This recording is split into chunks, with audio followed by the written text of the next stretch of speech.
Buenas tardes. A nombre de la Universidad Nacional Autónoma de México, del Programa Universitario de Estudios sobre Asia y África, les doy la bienvenida al festejo que ha organizado nuestro programa por el Día Internacional de la Mujer Trabajadora 2022. Esta serie comenzó hace 2 días. El título que pusimos para las 3 series es Epistemologías Feministas y Género, Diálogos desde el Sur. Y en esta ocasión vamos a platicar sobre el sudeste asiático y las resistencias desde el sur. Y pues me es muy grato presentar a nuestra amiga Alba Carocio, la doctora en Ciencias Sociales y magistra en Filosofía, investigadora en estudios feministas y pensamiento latinoamericano. Sus trabajos comprenden enfoques feministas, indagaciones sobre procesos sociales e ideas latinoamericanas y caribeñas, y actualmente coordina el grupo de trabajo CLACSO, Feminismos, Resistencias y Emancipación, donde tengo el orgullo de ser participante de este grupo.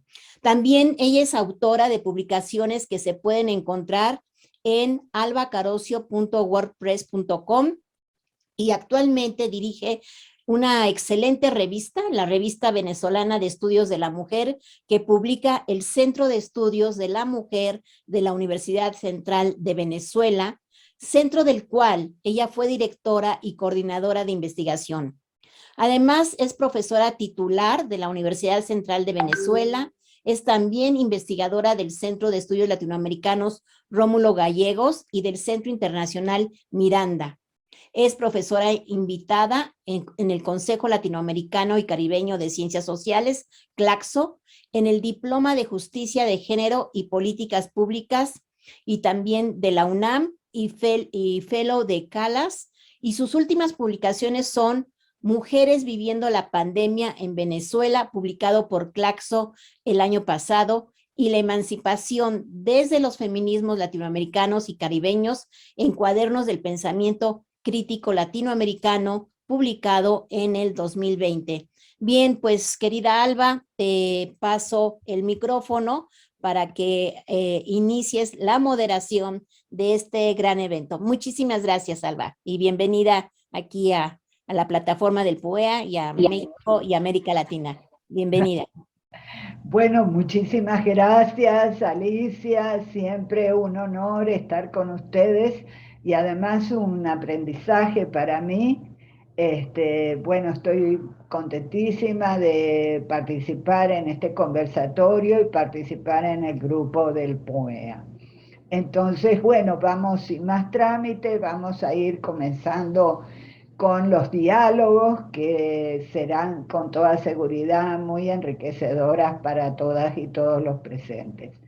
La primera persona que va a trabajar con nosotros, va a dialogar en este espacio, es la doctora Wendy Phillips, quien es doctora en sánscrito por la Universidad de Cambridge, maestra en estudios sánscritos por la Universidad de Edimburgo y licenciada en Lengua y Literatura Hispánica por la Universidad Autónoma de México, UNAM.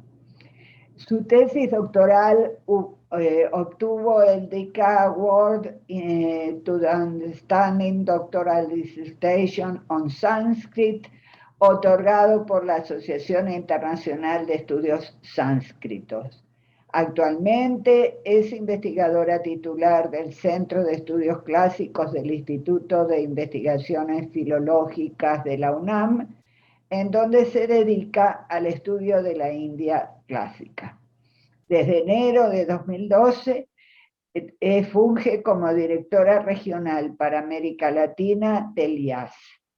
En 2014 obtuvo el reconocimiento Distinción Universidad Nacional para jóvenes académicos por su labor docente. Sus principales áreas de investigación son las epopeyas sánscritas, la crítica textual y la literatura comparada. O sea que es una persona que va a hacer unos grandes aportes en este campo. Para Wendy tenemos una pregunta que nos gustaría ilustrar en su disertación. La pregunta ¿es posible construir un feminismo hospitalario como el que propone Suniti Namjoshi? Bueno, querida Wendy, tienes la palabra. Muchísimas gracias por tan amable presentación, doctora Carosio. Agradezco la invitación a la doctora Girón, al PUEA completo, que siempre es un gusto poder participar con ustedes. Y bueno, ante la pregunta de ¿es posible un feminismo hospitalario como el que propone Suniti Namjoshi? Bueno, pues hace falta hacer algunas acotaciones. La primera de ellas es ¿quién es Suniti Namjoshi? Si me permiten, voy a compartirles pantalla para presentarles a Suniti Namjoshi, que es una escritora, poeta fabulista de la India, y yo me dedico justamente a literatura y literatura de la India, y es entonces desde esa perspectiva que vamos a platicar el día de hoy. Entonces, aquí les presento a Suniti Namjoshi, y como aquí nos dice, es poeta, fabulista, lesbiana, pensadora sobre el feminismo, y dentro del contexto del feminismo, en específico de los feminismos, porque nos vamos a dar cuenta que pues hay matices distintos en las áreas que vamos a comentar. Pues Namjoshi propone una definición que les quiero compartir, y la quiero compartir en escrito para que tengan allí la referencia y puedan acudir a ella si es que tienen mayor interés. Entonces, ¿qué es el feminismo según Namjoshi? Bueno, ella nos dice, el feminismo tiene que ver con la defensa de la persona débil. La persona débil, por ejemplo, la que relativamente, y aquí relativamente es muy importante, carece de poder, puede ser una mujer, una lesbiana, un niño, una persona pobre o una persona perteneciente a una religión o nacionalidad diferente. A quien vemos como la otra, es decir, como el opuesto a nosotros, como el que no somos nosotros, el que no es como nosotros, y a quien conviene explotar. O el débil puede ser incluso una criatura perteneciente a una especie diferente. Fíjense cómo esta definición de feminismo es muy amplia. Realmente todo mundo cabe en esta situación, porque lo que Namjoshi busca mostrar es que normalmente cuando decimos feminismo o feminismos, estamos haciendo una partición entre aquellos que son opresores y aquellos que son oprimidos. Desde luego, esto crea siempre una cierta, una división directa. Tenemos algunos pros, tenemos algunos contras, pero siempre está marcado a través de los que son de un grupo y los que son del otro grupo. Lo que Namjoshi propone es que todos hemos sido y todos somos de ambos grupos, dependiendo de nuestras interacciones con los demás. Muchas veces nos encontramos en el lado opresor y muchas veces nos encontramos en el lado oprimido. Es decir, el feminismo, entendido según Namjoshi, no tiene que ver con cuestiones de género, sino con interacciones escalonadas que están realmente estratificadas por el sistema o por los sistemas. Entonces, ella dice, no hay necesidad de convertir el feminismo en un asunto solo de género, porque en realidad esto abarca todos los ámbitos y puede haber actitudes opresoras de parte de la mujer hacia, por ejemplo, adultos mayores, hacia la mujer misma, hacia los varones, hacia los niños, hacia animales, porque esta es una cosa también muy interesante de Namjoshi, que incluye dentro de estas relaciones desiguales de poder, no solo entre humanos, decíamos, no solo entre géneros, y ahí lo abre mucho, no solo entre humanos, y ahí ya se abre mucho más, sino también entre las distintas especies, de tal manera que el animal de carga, la vaca de ordeña, el animal de engorda, todos estos animales que están sujetos a un plan específico y a una explotación específica por parte del humano, sin importar el género del humano. Vean cómo allí la cuestión de género termina dejándose de lado. porque no es central, a menos que nos enfoquemos solamente en ella, pero sería enfocarnos en un aspecto muy pequeño. Entonces, lo que nos dice es, ellos también, los animales o aquellos que están viendo sus hábitats destruidos por construcciones, etcétera, todas las cosas que ustedes les vengan a la cabeza y que si después nos quieren compartir, pues va a ser muy interesante comentarlos. Entonces, esa especie, ese ser vivo, está también siendo explotado y está colocándose en la categoría de oprimido por parte de una especie completa que sería la humana. Y todavía llevando esto más allá, Suniti Namjoshi propone que incluso esto se puede aplicar a, pensemos en el planeta, en el calentamiento global, a entidades no individuales o biológicamente vivas, es decir, no solo del hombre hacia el animal, sino que incluso de la especie humana hacia el planeta o hacia la Tierra, concebida como un ente no individual, colectivo, pero que también sufre de explotación. Entonces, cuando digo feminismo hospitalario o cuando utilizo estos términos, ese término que puede parecer pues un poco extraño juntar la palabra feminismo con hospitalario, quiere decir que es un feminismo en el que todos caben. De hecho, aquí me gustaría mostrarles otra de las obras de Suniti Namjoshi, probablemente la más famosa y la más conocida y la que ustedes sin duda pueden encontrar en español, traducida por 2 mexicanas, es Fábulas Feministas. Vamos a tener la oportunidad de leer una pequeñita fábula al final de mi pequeña presentación. Pero otra de las obras que ella tiene es esta, que es The Mothers of Maya Deep, las madres de Maya Deep, un nombre indio, y nos dice que creó esta idea, esta utopía, porque ella quería ver cómo una sociedad dominada por mujeres podría funcionar en formas en las que también las propias mujeres fueran susceptibles de corrupción. Entonces, con esto que uno dice, bueno, ¿cómo puede una feminista escribir una obra en la que las mujeres tienen el control y al tener el control, también esa forma de sistema termina teniendo muchas fallas? Lo que ella quiere hacer es mostrar que no se trata, como decíamos, de géneros o de grupos específicos, sino de relaciones e interacciones de poder en las que necesariamente siempre hay 2 polos. Y lo que ella quería mostrar es que la víctima y el victimario pues no son totalmente disociables. Al final uno puede ser víctima o victimario en distintos momentos, no solo de la vida, sino incluso durante el día. Uno se da cuenta que sus relaciones cambian dependiendo de dónde se esté moviendo. Y entonces ella quiere abrir los ojos a que el individuo, no solo la mujer o no solo el varón, sino el individuo, el que sea en cualquier posición, esté abierto a darse cuenta y a revisar cómo son sus interacciones con el otro.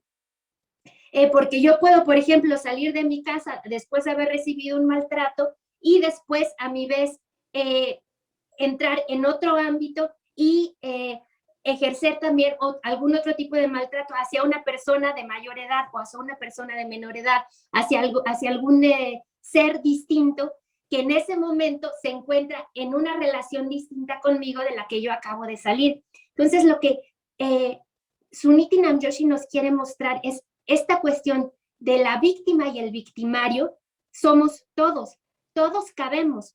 No solamente se trata de un feminismo en el que todos hemos sufrido, todos hemos estado en algún proceso de discriminación, nos ha tocado alguna vez una injusticia por ser quienes somos de cualquier manera que seamos, no solamente dentro de ese lado, porque ella considera es cierto, siempre ha pasado, a todos nos ha pasado alguna vez.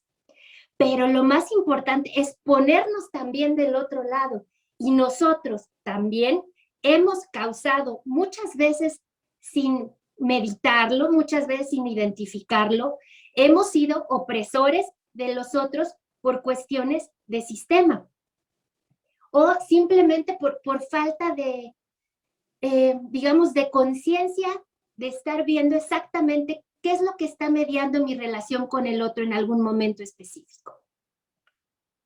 Entonces, aquí como feminismo hospitalario propongo esta idea de un feminismo en el que todos cabemos, y cabemos, como decíamos, no solo para denunciar y no solo para poner el dedo en la llaga, sino también para ponernos del otro lado, y esa es la cuestión más difícil, ponernos del otro lado donde nosotros también, sin querer, podemos estar actuando de las mismas maneras que denunciamos. Y para esto utilizo una frase que Ana García Arroyo, que hace una introducción a las fábulas feministas de la traducción del 2003, nos dice: el hecho de no aceptar las cosas tal como son es una forma de ejercer control. Es decir, el simplemente no aceptar el sistema o no darlo por sentado, sino cuestionarlo, es ya una forma de agentividad de nuestra parte. Ya podemos hacer algo. Denunciar las injusticias no quiere decir nada más que construir el mundo un poco más a la medida de cada persona, de forma que todos los seres humanos quepan. Entonces, justamente el feminismo hospitalario sería este feminismo que hace que todos los seres humanos quepan con nuestros diferentes papeles de opresores u oprimidos en las distintas interacciones que vamos teniendo a lo largo, como decíamos, del tiempo, de la vida, de la historia, e incluso a lo largo de nuestro día mismo. Y un poco para relacionar este tema que estamos tratando hoy sobre feminismo, sobre Sur de Asia, y sobre cuestiones de opresión y de oprimidos, quisiera traer a colación una de las fábulas feministas de Suniti Namjoshi, que tristemente, justo cuando nos estábamos saludando con los panelistas, comenzamos a comentar pues que era un día difícil para todos los que habitamos en el mundo.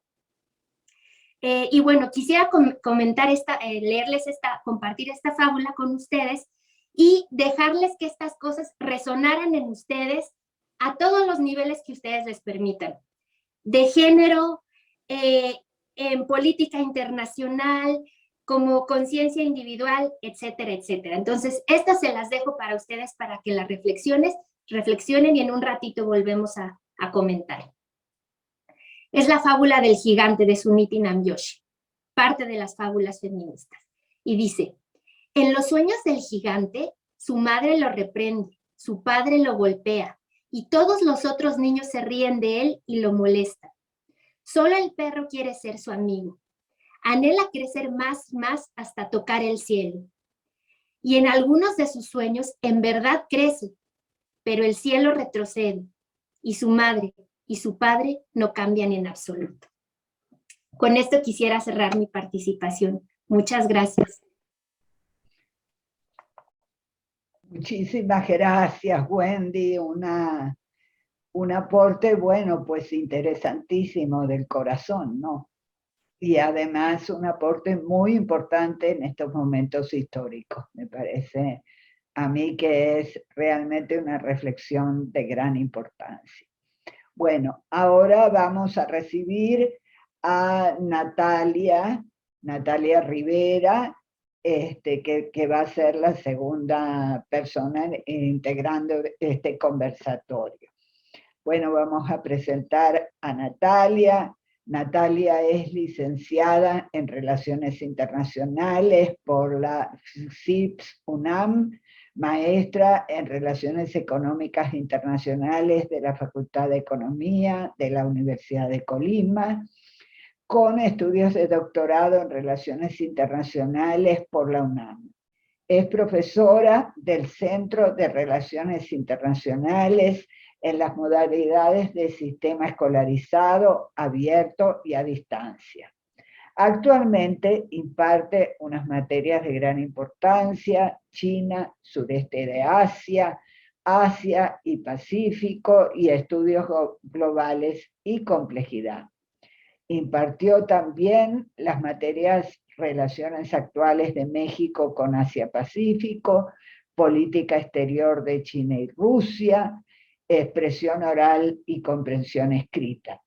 Actualmente es co-coordinadora del módulo de Sureste de Asia del diplomado del programa de estudios de Asia, perteneciente al programa Estudios de Asia y África del PUEA de la UNAM. Es ex subdirectora de Comercio Internacional de la Cámara Americana de México y ex analista político de la Oficina Económica y Cultural de Taipei de México, ex ejecutiva comercial del Far East Trade Service en Taiwan Trade Promotion Office.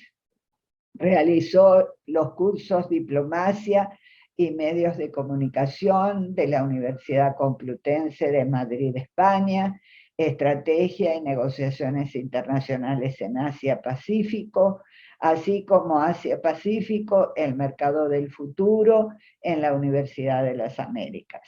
Cursó el Seminario de Desarrollo Económico y Social en el Pacífico Asiático del Centro de Estudios de Asia y África del Colegio de México.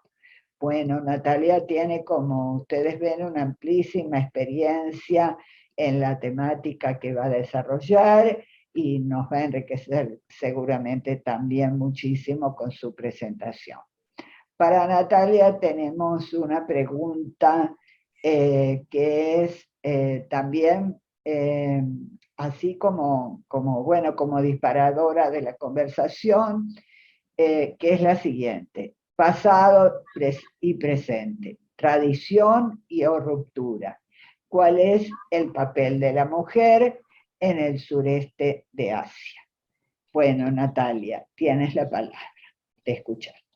Muchas gracias, Alma Carocio, por tu presentación. También quiero aprovechar el espacio para agradecer a la doctora Girón por ofrecernos pues, esta oportunidad de poder dialogar pues desde distintas perspectivas regionales sobre estos temas de género, sobre estas cuestiones de identidad en distintas regiones del mundo. Me parece también que es muy interesante que lo hagamos pues desde esta perspectiva de las mujeres en América Latina. Bueno, yo voy a desarrollar el tema del papel de la mujer en el sureste de Asia. Voy a compartir pantalla. Denme un segundo. Dame un segundo, por favor. Aquí está.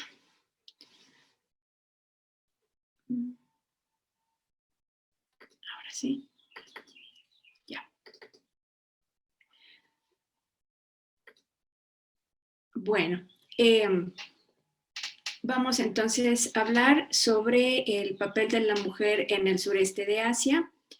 Cuando estuve haciendo este recorrido en relación al estado del arte sobre lo que se ha trabajado con respecto al papel de la mujer en el sureste de Asia, pues hay bibliografía abundante con respecto al tema, un poco complicado porque cuando hablamos de la región del sureste de Asia, pues estamos hablando aproximadamente de más de 10 naciones.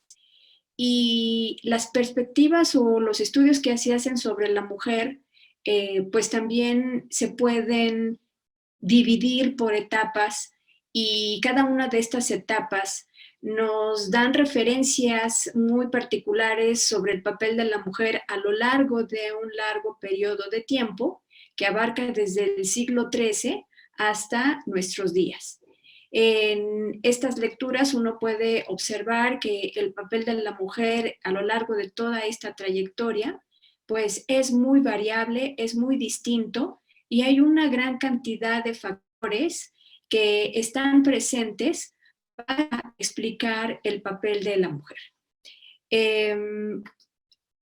Yo quisiera tomar un punto interesante en la primera sesión, pues cuando hablábamos sobre el papel de la mujer y se hablaba y se hacía referencia sobre el papel del confucianismo, se observaba que el confucianismo daba lugar al hombre como un papel, se le daba un papel en una mejor posición con respecto a la mujer.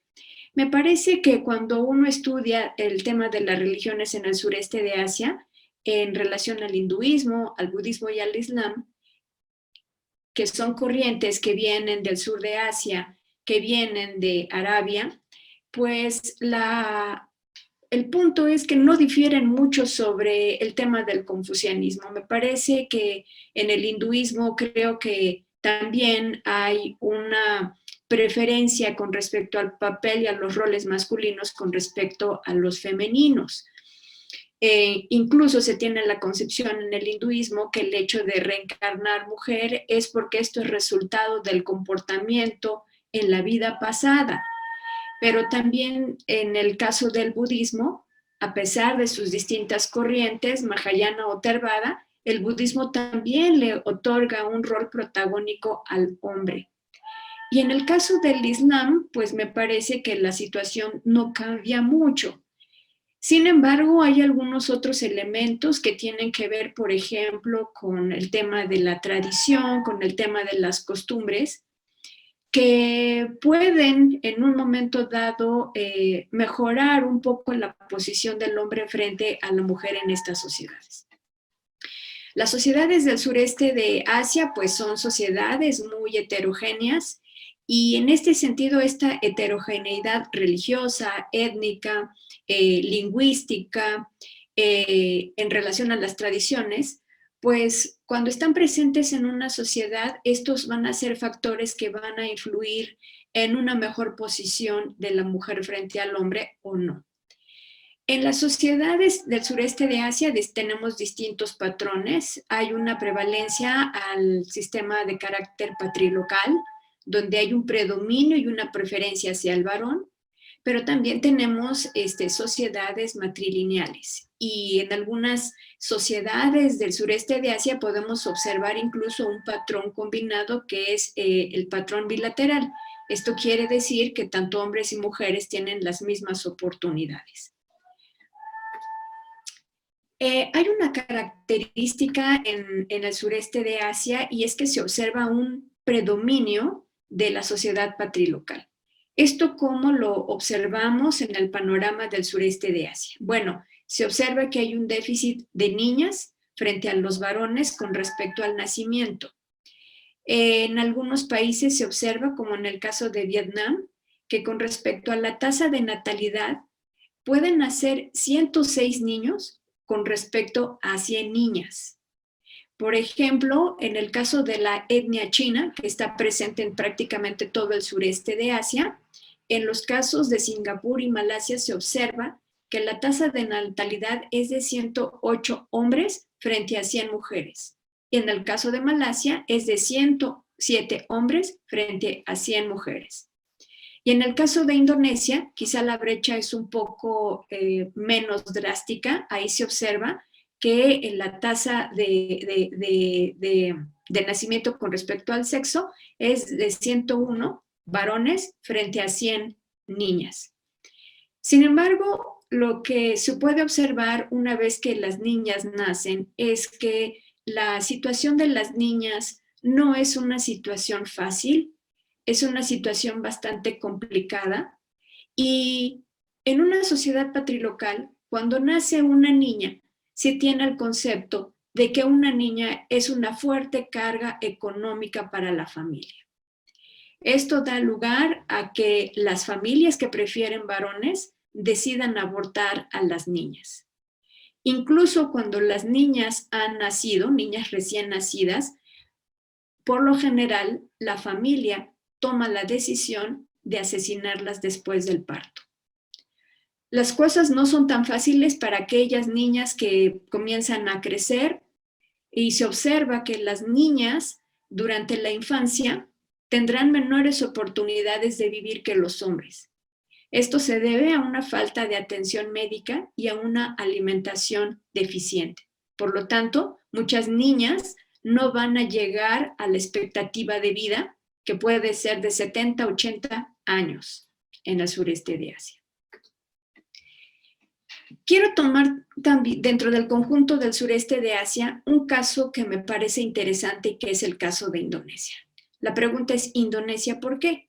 Bueno, Indonesia pues tiene una tasa demográfica muy alta, es uno de los países más densamente poblados en el sureste de Asia y es muy interesante porque dentro del mapa de Indonesia podemos observar que hay, si bien existe esta tendencia a favorecer las sociedades patrilocales, se observa incluso por distintas regiones, por distintas provincias que integran el mapa de Indonesia, pues patrones que suelen diferir con respecto al patrón patrilineal.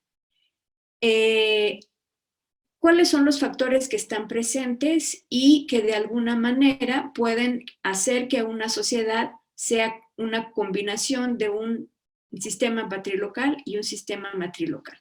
Bueno, hay factores como los factores étnicos. Comentaba hace un momento que la población china y que los chinos en general tienen una proclividad a favorecer a los niños frente a las niñas. Las costumbres y la religión suelen ser elementos que también tienden a favorecer al papel del varón por encima de la mujer. Este es el mapa de Indonesia y aquí quisiera llamar su atención sobre el territorio de Java y Sulawesi. Java es un territorio donde hay un sistema patrilocal, a diferencia de Sulawesi, donde se observa un patrón matrilineal. Tenemos una sociedad muy diversa y este mapa, insisto, tiende a hacerse cada vez más complejo en función de las etnias que viven allí, porque no tenemos una población 100% indonesia, tenemos una población que procede de India, otro que procede de China y las propias personas que han nacido allí. Entonces, esto nos marca patrones muy diferenciados en el mapa de Indonesia. En Indonesia, en términos generales, se observa, decía yo, esta preferencia al sistema patrilineal. Y el sistema patrilineal implica que es un factor de identidad y de prestigio. En una sociedad como esta, generalmente también se puede observar que incluso los hijos ya casados, generalmente pueden vivir en la casa de los padres por bastante tiempo. Y durante todo ese tiempo que ellos residen allí, van a obtener un apoyo material. En este tipo de sociedades, como en Java, se observa que hay una selección prenatal y esa selección prenatal que prefiere a los varones sobre las niñas se lleva a cabo también mediante ciertas prácticas como los abortos y las esterilizaciones. Sin embargo, mencionaba también el caso de Sulawesi y allí hay estudios que han realizado antropólogas en el sentido de que a pesar de que hay un predominio en algunas provincias de Indonesia sobre los varones, hay también sociedades que marcan de manera muy clara una preferencia sobre la mujer con respecto al hombre. ¿En qué sentido? Bueno, en principio hay comunidades en donde se observa, por ejemplo, en términos de la herencia, a pesar de ser sociedades donde se profesa el Islam y donde hay una preferencia hacia el varón en términos de la herencia, en algunas de estas sociedades, como mencionaba el caso de Sulawesi, las mujeres finalmente son las que tienen la preferencia para heredar títulos y propiedades. Y en este sentido, a diferencia, por ejemplo, de Java, se observa en una comunidad que son los Toraja, donde los matrimonios que se realizan, generalmente allí la preferencia es hacia la mujer. ¿En qué sentido?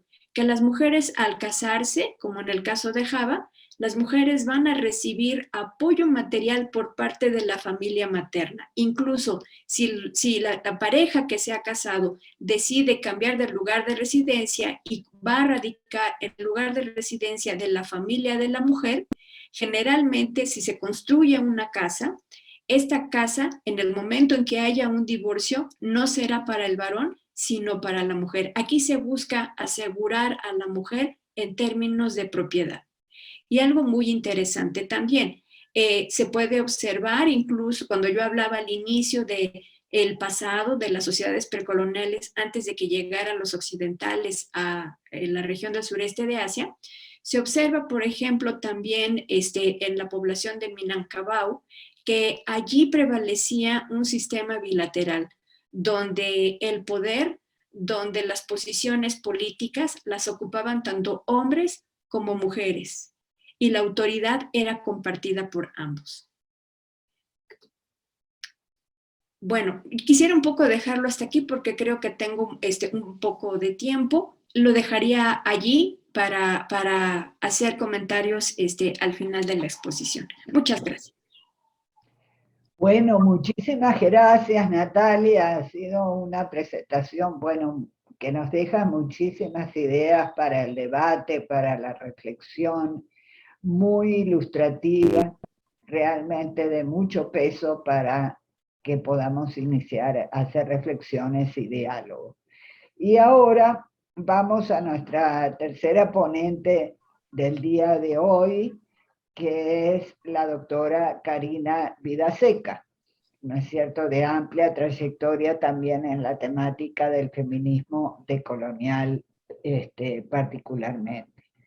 Bueno, Karina es postdoctora en Ciencias Sociales, Niñez y Juventud por el Centro de Estudios Avanzados en Niñez y Juventud de la Universidad de Manizales y la Pontificia Unidad Católica de Sao Paulo, el Colegio de la Frontera de México y el Consejo Latinoamericano de Ciencias Sociales. Además, es doctora y magíster en Ciencias Sociales por la Universidad de Buenos Aires. Actualmente es investigadora principal y coordinadora científica de la red institucional orientada a la solución de problemas de derechos humanos por el CONICET.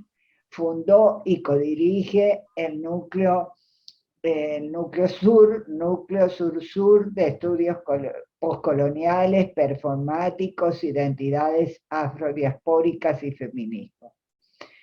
Es profesora titular de Sociología en el IDEAS UNSAM y adjunta de la materia La Sociología de los Estudios Postcoloniales en la Facultad de Ciencias Sociales de la UBA, Universidad de Buenos Aires.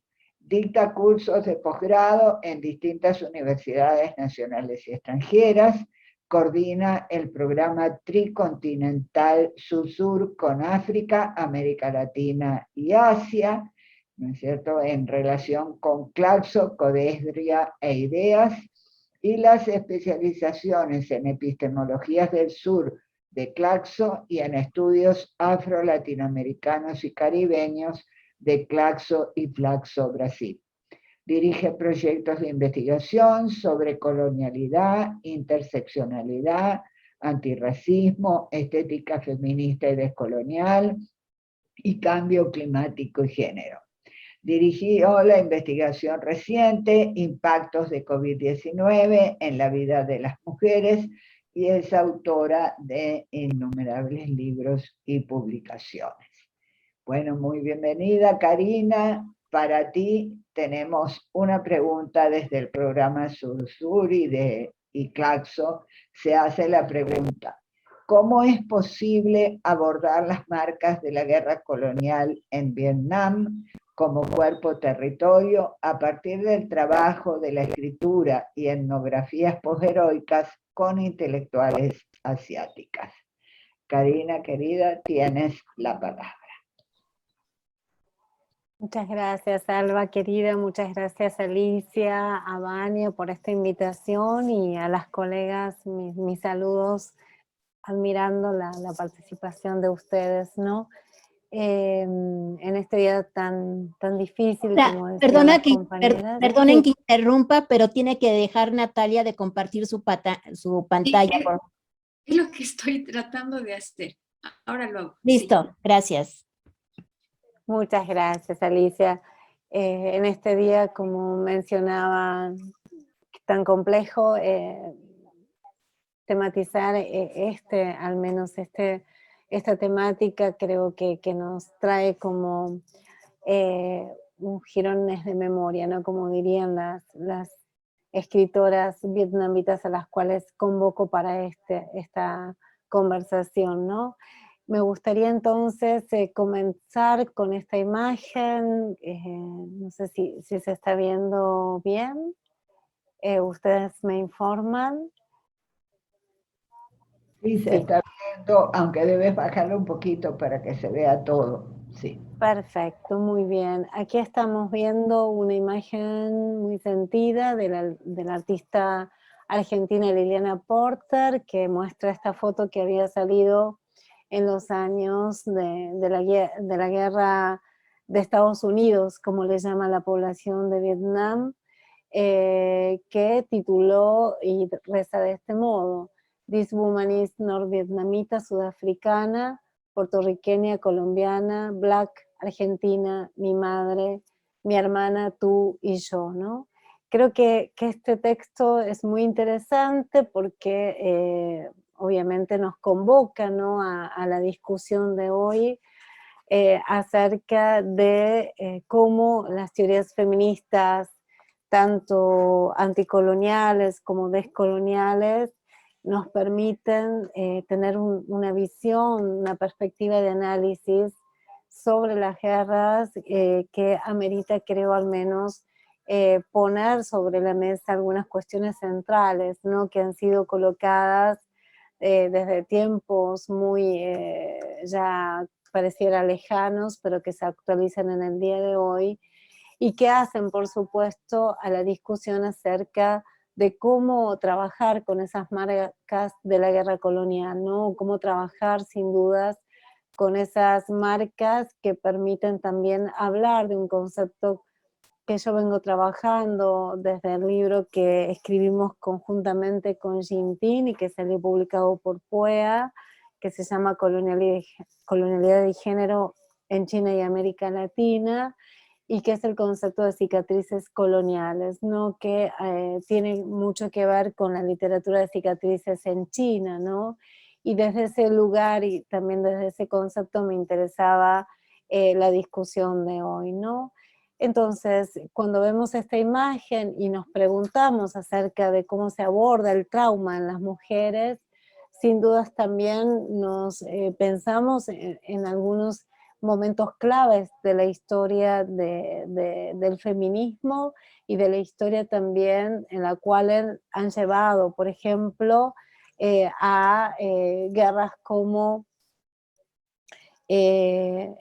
Bosnia y Herzegovina o ocupaciones colonialistas o incluso la Segunda Guerra Mundial, cuando comienza a denotarse fuertemente la particularidad de que cada guerra implicaba necesariamente el colonialismo en el territorio del enemigo, y eso implicaba la violación tumultuaria de todas las mujeres de ese territorio, ¿no? Aquí, sin dudas, ha quedado, por cierto, con las legislaciones de 1992, de acuerdo a cómo esas violaciones tumultuarias en el campo enemigo serían consideradas a partir de esa década como armas de guerra, ¿no? No me quiero olvidar de esto porque es el día de hoy y ha sido también las discusiones que venimos plasmando desde otros escenarios, ¿no? Como Palestina, otros escenarios de ocupación, de intervención de las potencias colonialistas e imperialistas de Occidente en territorios del tercer mundo, del llamado tercer mundo hoy subglobal, ¿no? La imagen central de esta mujer con la mirada soslayada en una posición subalterna, siendo apuntada por el arma que empuña seguramente un soldado o alguien de la fuerza militar, en un montaje donde la ocupación militar se encuentra plasmada en esa guerra fría, resulta sin dudas emblemático, y la fecha lo es más aún, 11 de septiembre, aunque de 1970. Esta condensación de imágenes, sentidos críticos en el mensaje que remite a aquello que desde la teoría postcolonial, la gran intelectual feminista de la India Gayatri Spivak, y también el crítico de arte Homi Bhabha definen como sinecdoquización. Bajo ese concepto aluden a la crítica de identidades esencializadas y a las posibilidades de desplegar la capacidad de ser ahora y simultáneamente negra, mujer, musulmana, india, africana, latina, y todas aquellas identidades que podamos componer en esa articulación política de identidades, ¿no? Y creo que este despliegue, ¿no?, de una sinodización desde el feminismo es aquello que nos permite comprender también este concepto que yo llamo de armas carnales, ¿no? Es decir, cómo el cuerpo territorio de las mujeres, metáfora que alude sin dudas al feminismo comunitario, a Villayala, a las discusiones de Rita Segato y Julieta Paredes, María Lugones y el colonialidad de género, ameritan entonces situarnos también en estos escenarios en los cuales se plasman sin dudas estas ideas tan potentes que de la mano de algunas escritoras vietnamitas como Kim Thuy, en su reciente novela narra esa tragedia de ese pueblo azotado por el colonialismo de los colones que explotaron, ¿no?, las plantaciones de caucho, que fue el comienzo donde ella sitúa la guerra que llaman estadounidense. Y nombrar la guerra de ese modo y no la guerra de Vietnam, creo que ya es una marca muy importante para abordar los traumas de la guerra colonial en Vietnam, ¿no? Pero también hay algo que es del orden que tiene que ver con cómo esta autora, que también había nacido en Saigón en los años de 1968 y que abandona su tierra en una barcaza de refugiados a la edad de 10 años, nos permite también imaginar cómo ella, desde esa experiencia de vida y desde esa experiencia de escritora, plasma en su capítulo inicial la guerra de nuevo, ¿no? Así es como ella de algún modo inicia este relato de este pueblo humillado y oprimido, de un conflicto que comienza entre Oriente y Occidente y cristaliza en esa guerra entre el norte y el sur de Vietnam, entre los años de 1954 y 1975, y que no olvidemos tiene su origen en aquella conferencia de Ginebra en Suiza, en un tratado de armisticio que pone fin a la Indochina francesa, Laos, Camboya y Vietnam. Vietnam se encuentra así entre tres grandes y poderosos como China, la Unión de Repúblicas Socialistas Soviéticas y Estados Unidos durante 20 años, hasta que esos tres grandes dan por finalizadas, ¿no?, la guerra y se proclama la paz en el año 1975, un 30 de abril. Y dice la escritora: los hermanos y hermanas tienen que besarse con desazón tras una larga pelea, a pesar de que les sigue sangrando el corazón, a pesar de tener el cuerpo con contusiones, ¿no? Da inicio entonces este libro a lo que ella llama el principio de la verdad.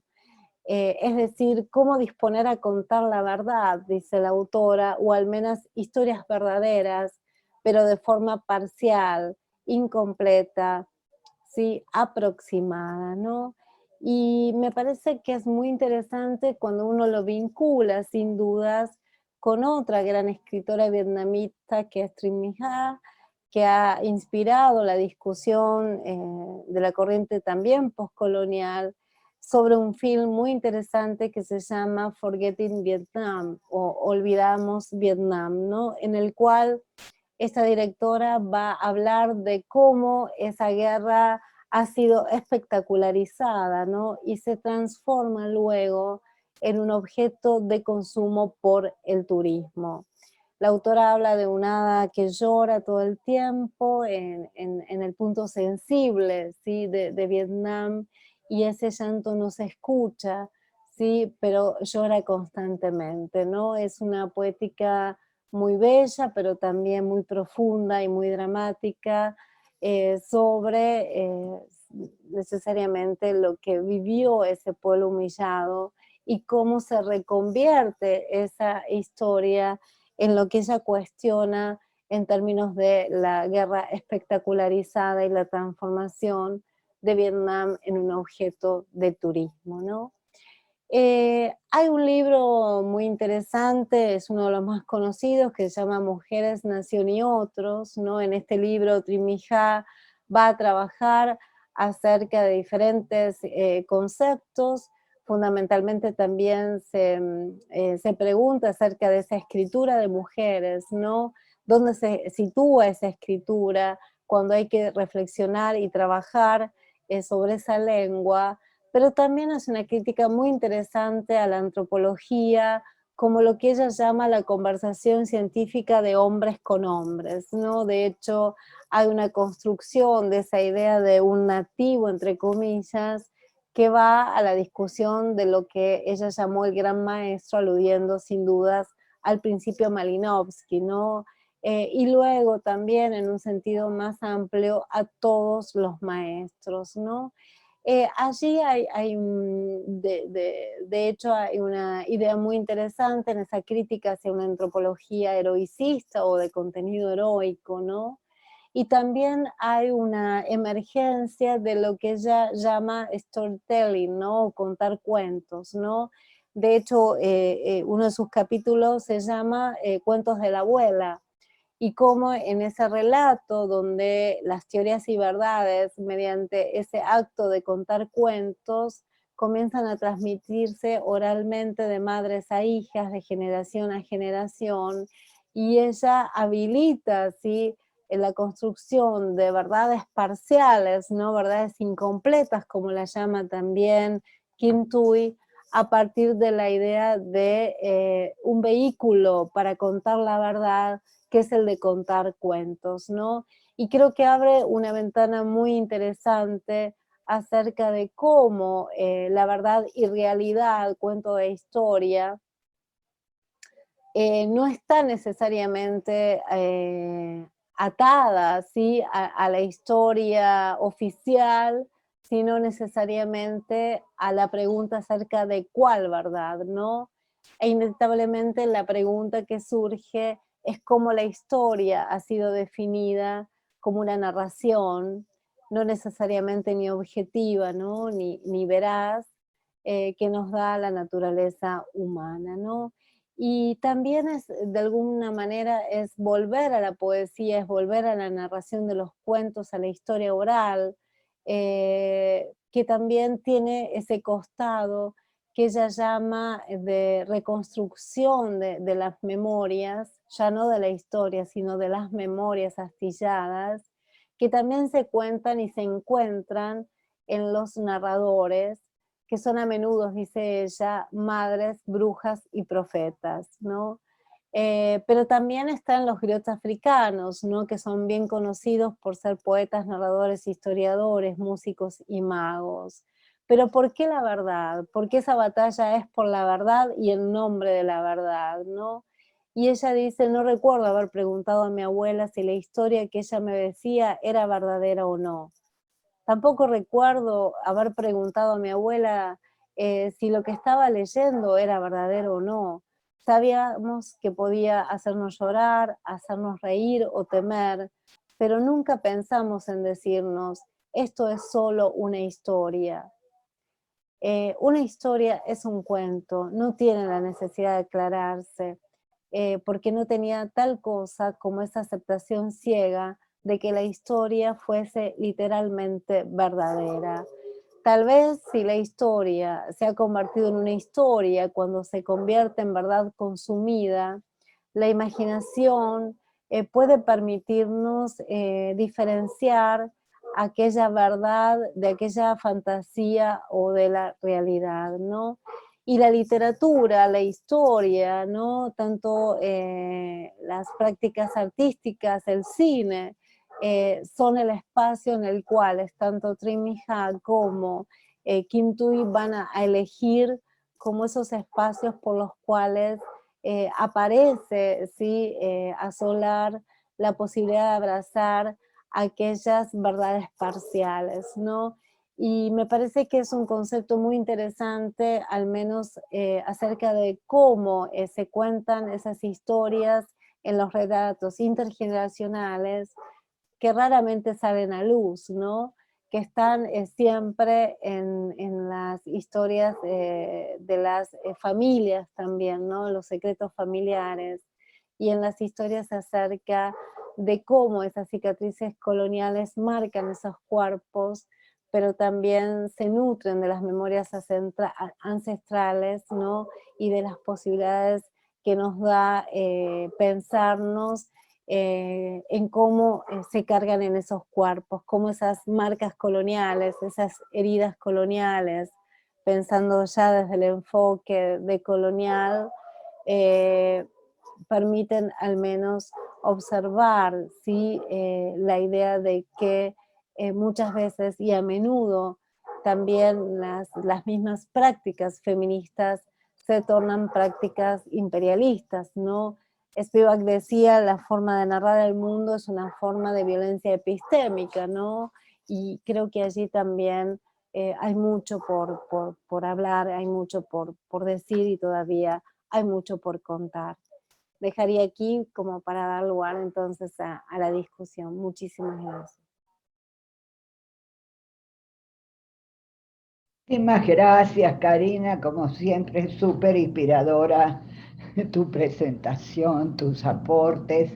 Entonces ahora vamos como a una segunda ronda de intervenciones, este, bueno, que pueden ser para ampliar, para hacer algún comentario sobre las presentaciones, las otras presentaciones, en fin, para ir estableciendo un clima de diálogo. Entonces vamos a ir haciéndolo en el mismo orden en que intervinieron. Primero Wendy, luego Natalia y luego Karina. Así que bueno, Wendy, tienes la palabra. Muchas gracias. Bueno, pues agradecer sobre todo a mis compañeras por las ponencias que ofrecieron. Creo que abrieron muchos temas interesantes. Me gusta mucho que haya sido un panel multidisciplinario, no solo multirregional, porque todas hablamos desde distintas perspectivas en cuanto a regiones geográficas, pero también desde distintas disciplinas.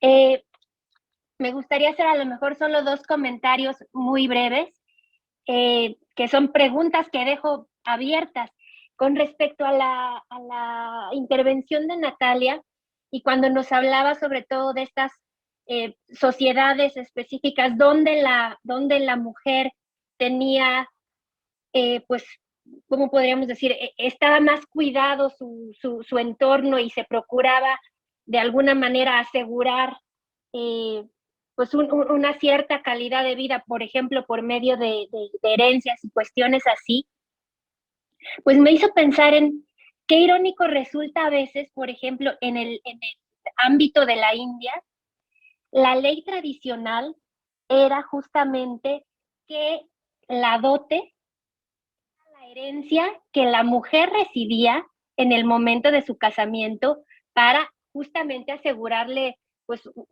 un cierto porvenir, ya que va a salir de la casa de los padres para que no salga con las manos vacías, se le entrega la parte que le correspondía de alguna manera de su herencia.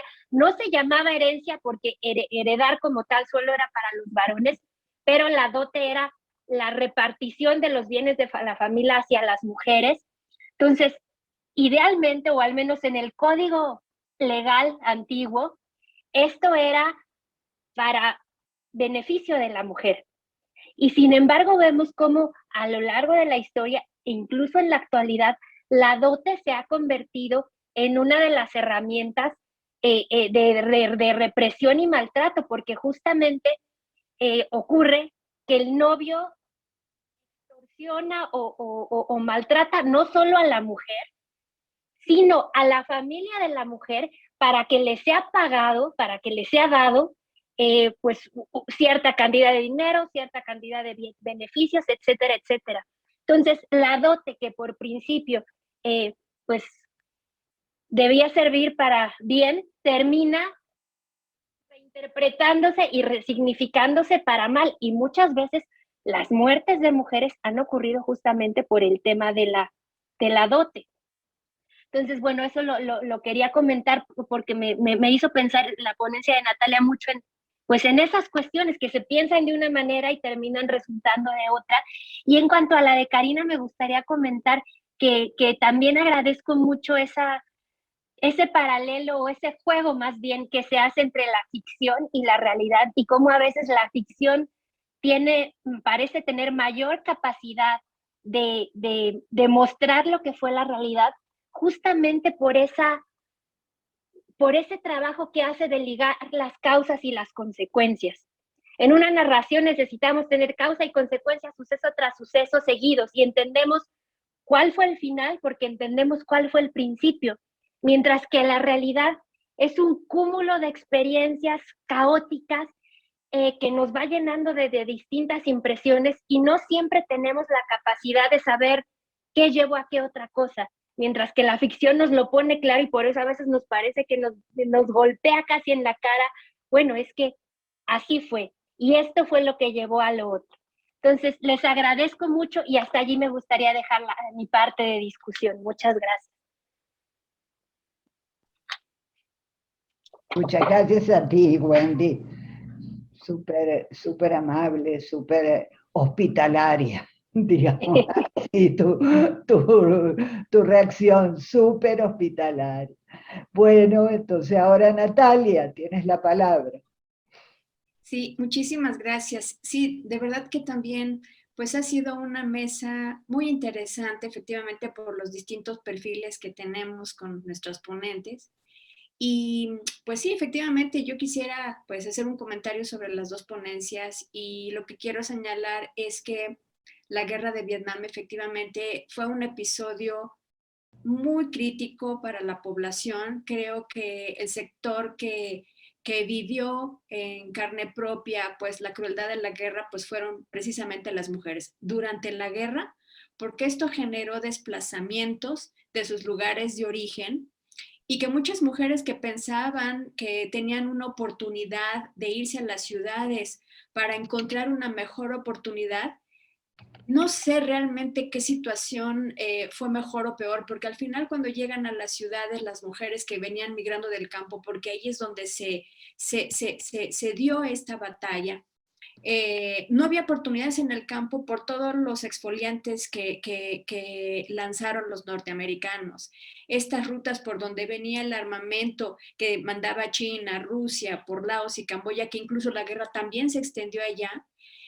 Fue una situación muy crítica para las mujeres porque venían huyendo del campo, llegaron a las ciudades y en las ciudades se encuentran que hay sociedades, que la ciudad es un lugar donde hay una gran cantidad de personas, donde no hay empleo. Y esto genera una problemática muy fuerte porque aparte del hacinamiento y la falta de oportunidades laborales, esto llevó a que las mujeres en muchos casos tuvieran que ser prostituidas por su propia raza. Entonces, esto genera marcas muy fuertes. Esto comenzó a generar una descomposición social tan fuerte y por eso es que el alcoholismo y la drogadicción pues hicieron presa de un buen sector de la población. Y en este sentido, la huella que dejó esto en las futuras generaciones, pues es una impronta que no se logró resolver, aún incluso con la unificación de Vietnam bajo el régimen de la República Socialista de Vietnam, quedaron muchas heridas. El papel de la mujer, pues creo que todavía sigue estando bastante... su posición sigue estando bastante marginada, aunque hoy Vietnam tiene una cara muy diferente, se está industrializando, pues creo que también esto da lugar a analizar otro tipo de problemáticas. El papel de la mujer, por ejemplo, en los centros de trabajo, en las fábricas, la explotación a la que son expuestas, el acoso por parte de los hombres hacia las mujeres, indefensas porque no se tiene por parte del gobierno una política que las proteja.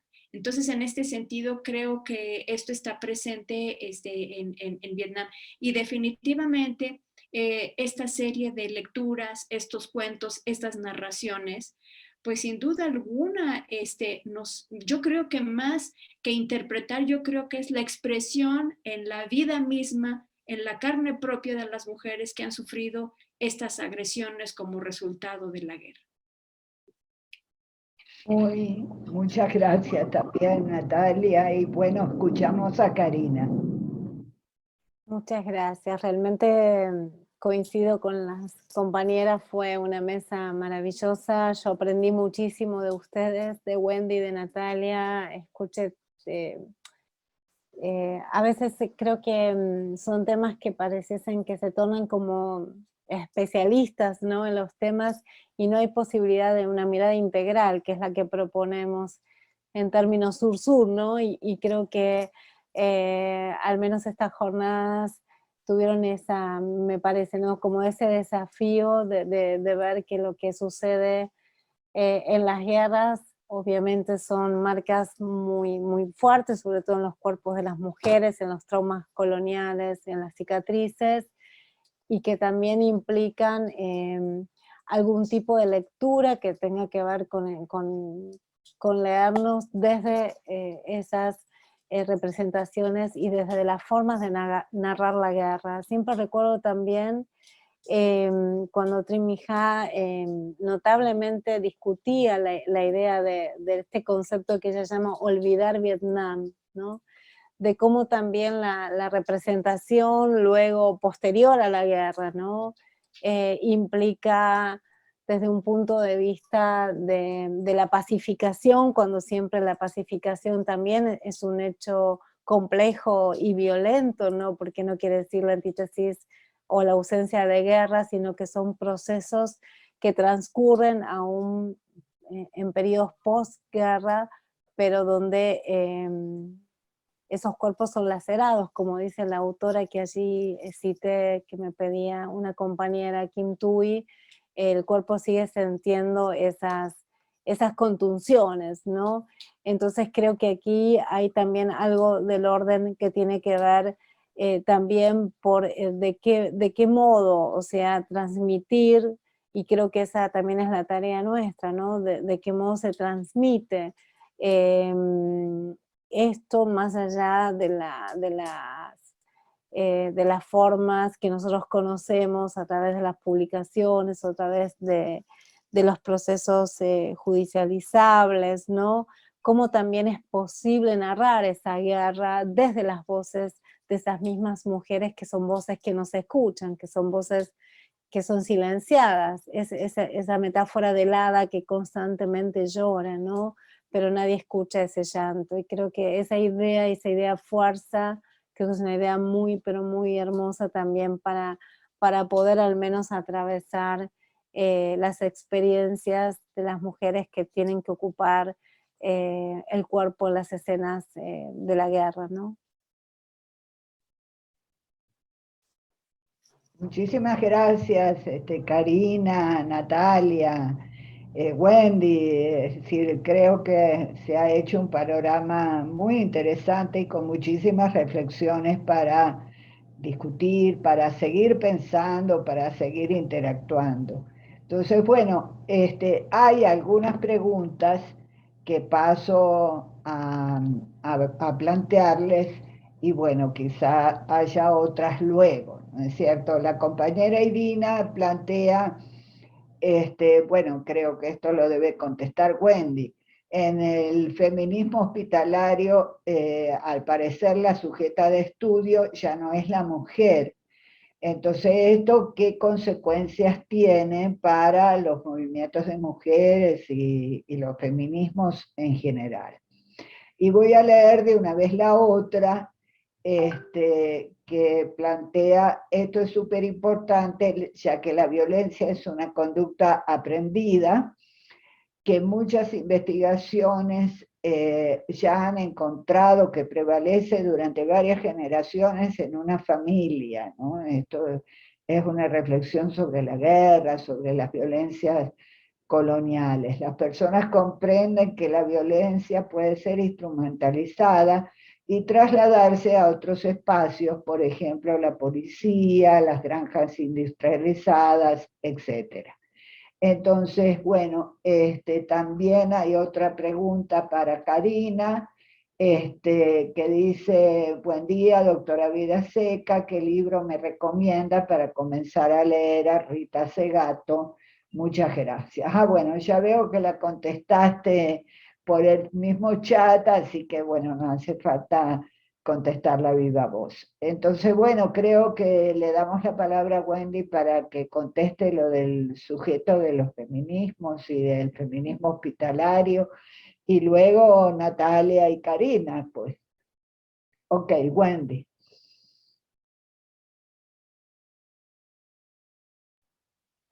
Bueno, pues es correcto. El sujeto del feminismo no solamente sería la mujer, también desde luego, pero esto se abre completamente. Por eso decíamos, es hospitalario porque todos caben allí.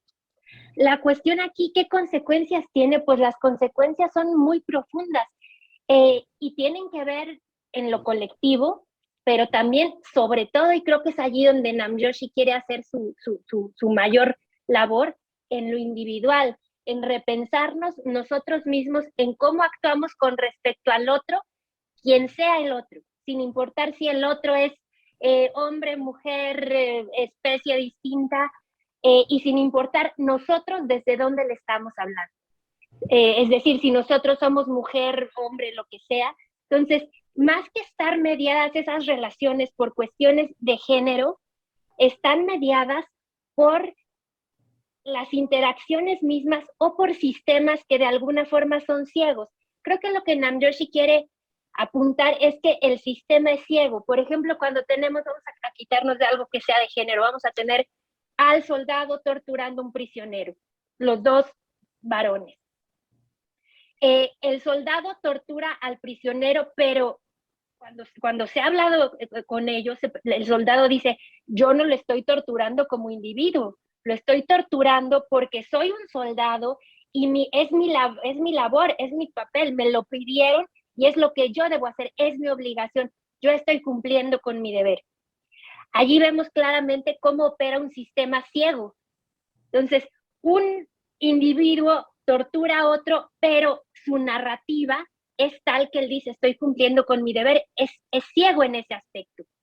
Entonces, lo que Namjoshi dice es, este es algo que no debería estar pasando, no tiene que ver con quién es qué cosa, sino en cómo nos insertamos cada uno en el sistema de acuerdo con las relaciones que tenemos con los otros.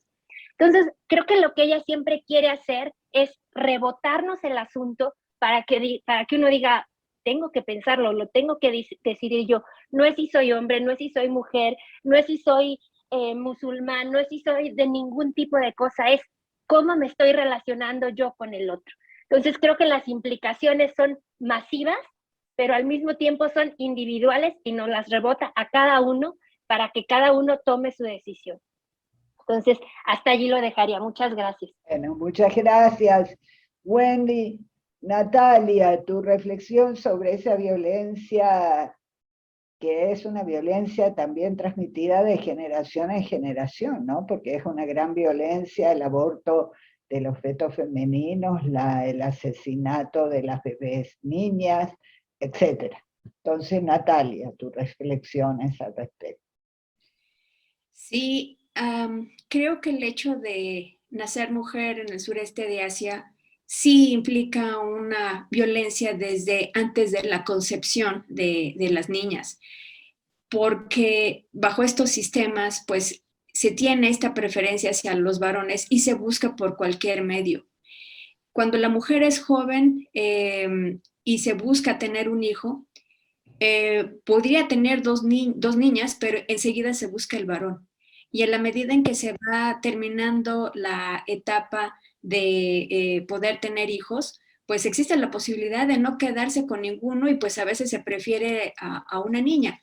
Pero creo que en todas las etapas de la vida, creo que sí las niñas sufren con mayor violencia el entorno de la sociedad. Y pensando un poco en lo que platicaba Wendy sobre, independientemente del rol que juegues en la sociedad, implica el respeto al otro, el cómo miras al otro e incluso mirarte en el otro como a ti mismo. Pensaba un poco también en el tema, por ejemplo, del tráfico sexual y la explotación de las mujeres en el sureste de Asia. Wendy nos comentaba en el caso, por ejemplo, del soldado que mata o que violenta a otra persona de su mismo sexo. Pensaba un poco también en el caso del tráfico sexual de las mujeres en el sureste de Asia. Por lo general, siempre se tiende a criminalizar a las mujeres, pero es muy curioso porque hay que tomar en cuenta también los roles que asuman los hombres. La prostitución, por ejemplo, existe y se criminaliza, pero existe porque hay una demanda, y esa demanda viene precisamente de los funcionarios públicos, viene de la policía. Y en este sentido, si ellos son los que tienen que tomar decisiones para protección de las mujeres, pues definitivamente creo que las dejan en una situación todavía mucho más vulnerable. Y quiero agregar a eso también que otra forma de violencia se interpreta como la falta de acceso a los sistemas de salud, porque las mujeres completamente están sujetas a sufrir enfermedades venéreas y está en juego su vida. Entonces, yo creo que la violencia está presente de distintas maneras, con distintos actores en estas sociedades. Bueno, muchísimas gracias, y justamente esto va al encuentro de una reflexión que coloca ahí entre las preguntas Irina, pero la brutalidad, violencia no viene del sistema patriarcal. Karina, tienes la palabra. Sí, por supuesto, creo que es interesante pensar que un poco la idea también de la cicatriz colonial viene a cabo de pensar que los patriarcados se refuerzan, ¿no? Rita Segato habla de hiperinflación patriarcal, Julieta Paredes habla de un entronque patriarcal. A mí me importa mucho la idea de pensar que bajo ocupación las mujeres están oprimidas por el patriarcado local o nacional y por el patriarcado del invasor externo, ¿no? Entonces aquí hablamos de una duplicación de patriarcados, ¿no? Segato hablaría de una alianza entre varones, ¿no? Para oprimir a las mujeres. Pero me parece que es muy interesante también observar eso, ¿no?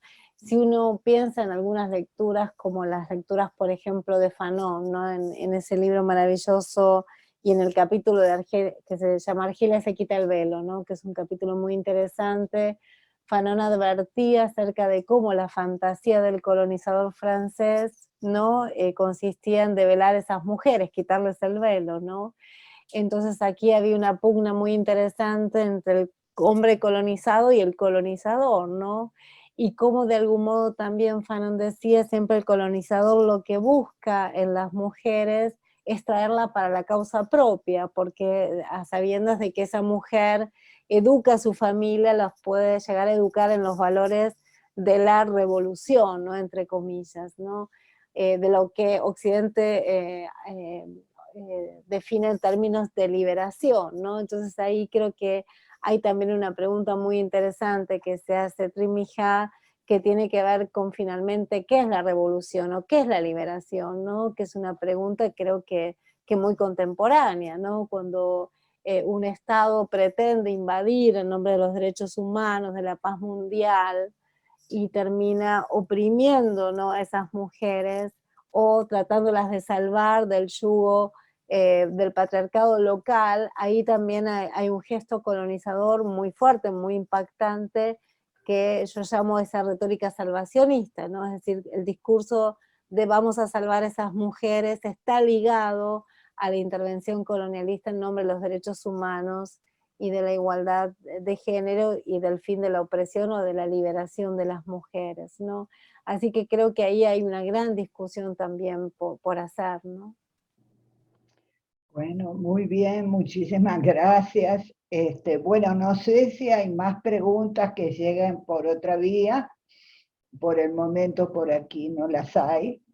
Creo que han sido 3 exposiciones, bueno, de altísimo nivel y altísima capacidad, digamos, que impulsadora, ¿no? Impulsadora de reflexiones, impulsadora de nuevas ideas, impulsadora de otras miradas, ¿no? Sobre esta zona tan dolida, tan atravesada por tantos dolores, por tantas tristezas, por tanta pobreza, desigualdad, etcétera, que es el sudeste asiático. Entonces me parece a mí que ha sido una tarde, unos aportes de altísimo interés. Y bueno, como me han pedido que haga, como no sé, Alicia, yo creo que tú quieres hacer una pregunta, una intervención.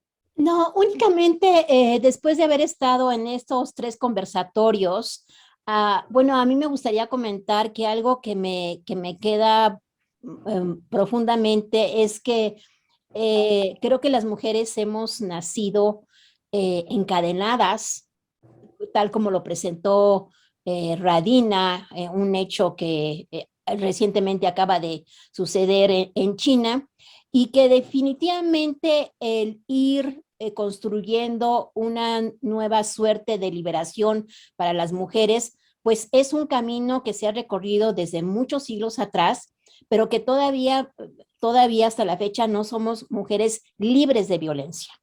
Y entonces, efectivamente, ahora el discurso de los derechos humanos es un discurso que a veces se utiliza mucho para violentar más, como menciona Karina, ¿no?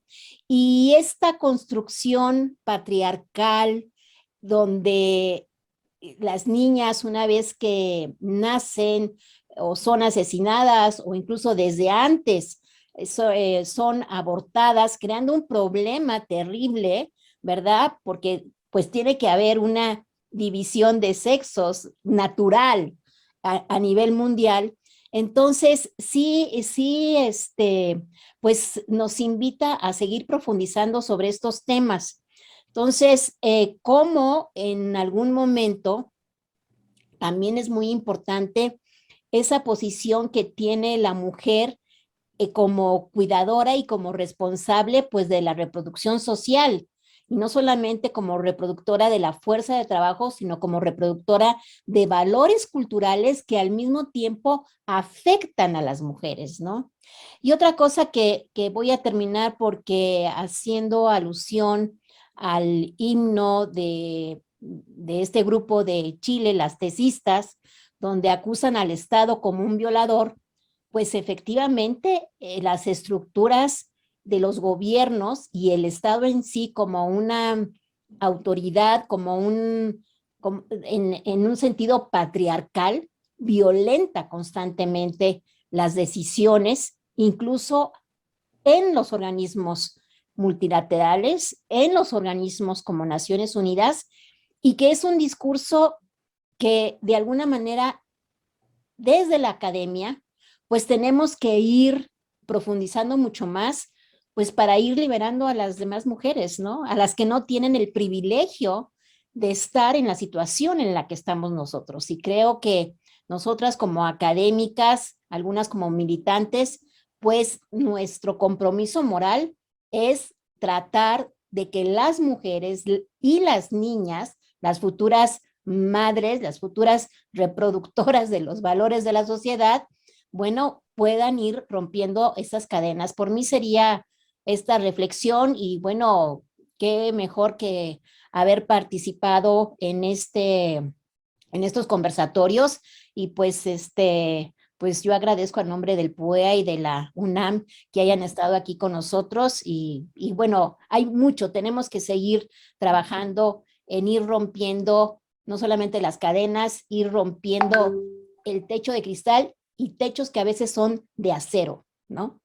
Pues por mi parte sería todo, Alba, y muchas gracias. Bueno, yo también quería hacer un comentario, Alicia, que tiene que ver con esto de la violencia.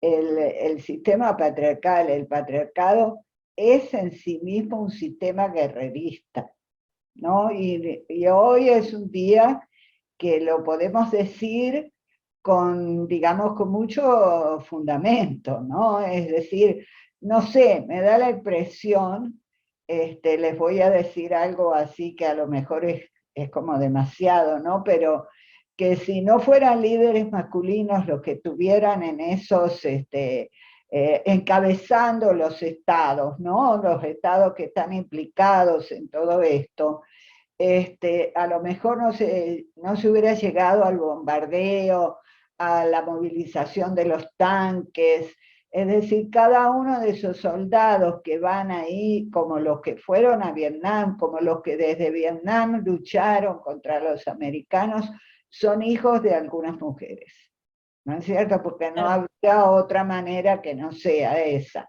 Entonces, la defensa de la vida es muy fácilmente olvidada por quienes tienen una educación violenta desde el principio, quienes están, es decir, la humanidad ha transitado por caminos de guerra durante todo este tiempo de la historia, y yo pensaba, o quizá muchos de nosotras pensábamos ilusamente, que de repente el siglo XXI, toda la muerte que además en estos últimos tiempos ocurrió por motivos ya, digamos, naturales, ¿no? Naturales entre comillas, que son los virus, era suficiente y que no iba a llegar un momento en el que viéramos estas violencias. Sin embargo, hay otras violencias menos conocidas, como las que ocurren en Somalia, en África, en algunos lugares, o sea, más localizadas. Pero una violencia así, que además, como diría Karina, es espectacular porque se pasa por la televisión, por los medios de comunicación, que aquí, que allá, se muestra, y unos líderes mundiales, ay, me perdonan la expresión, pero actuando casi como guapos de barrio, ¿no? Sí. A ver, ¿quién me quita la pajita aquí, no? A ver, si tú te animas o no, a ver, límpiame la pajita, a ver quién, o sea, u otras cosas, otro tipo de concursos que se hacen entre en los grupos masculinos, ¿no? Que eso es una realidad muy educativa, bueno, pues lleva a esas violencias, la violencia que se repite en todos lados. Y bueno, quizá